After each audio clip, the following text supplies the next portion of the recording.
kind of difficult to be certain about most of the details of Muhammad's life because the historical sources are so late.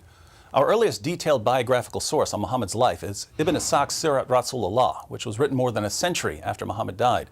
And we don't even have what Ibn Ishaq actually wrote. We only have an edited version by Ibn Hisham. And Muslims don't even pay much attention to Ibn Ishaq. The sources they used to learn about Muhammad, their main hadith collections, were written 2 to 3 centuries after he died. So we're dealing with some very late material. But if we take the Muslim sources at face value, the story of Muhammad's life goes something like this.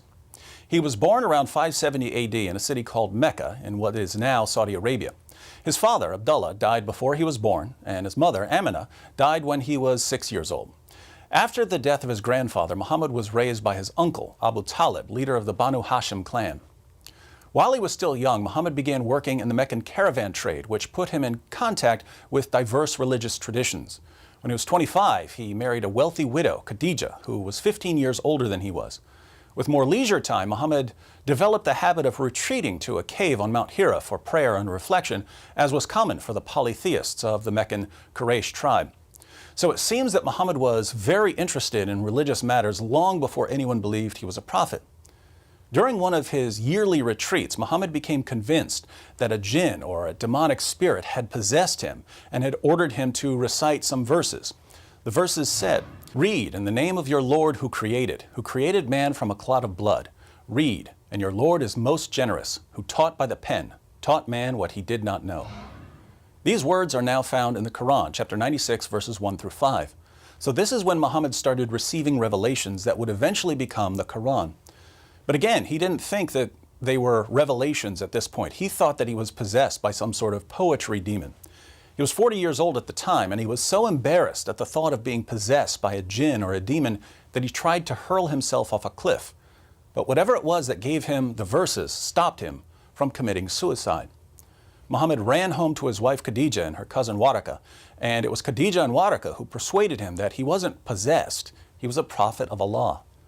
Muhammad soon began preaching Islam to friends and family members and later to the public. But his messages became increasingly inflammatory. He condemned the religious beliefs of the polytheists of Mecca and he mocked their gods. Not surprisingly, the Meccans eventually started persecuting Muhammad and his followers. And after his wife Khadija and his uncle Abu Talib died, Muhammad decided to flee the city of Mecca. His new city, Medina, was a little over 200 miles north of Mecca. After forming alliances with various non-Muslim groups, Muhammad began robbing the Meccan caravans. These attacks eventually led to a series of battles with Mecca, the Battle of Badr, the Battle of Uhud, and the Battle of the Trench. As war booty poured in, so did new converts.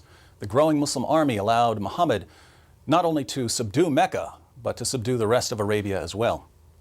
Unfortunately for Muhammad, after attacking a Jewish settlement at Khaybar, a Jewish woman whose family had been killed by Muslims offered to cook dinner for Muhammad and some of his companions, and the Prophet of Islam accepted her offer. But the food she gave him was poisoned. Muhammad spit the food out, but according to Muslim sources, the poison caused some sort of internal damage, which led to severe pain and ongoing medical problems. Muhammad suffered an agonizing death a few years later in 632. So to put all of this together, we can divide Muhammad's life into 3 main periods. There's the time before he claimed to be a prophet.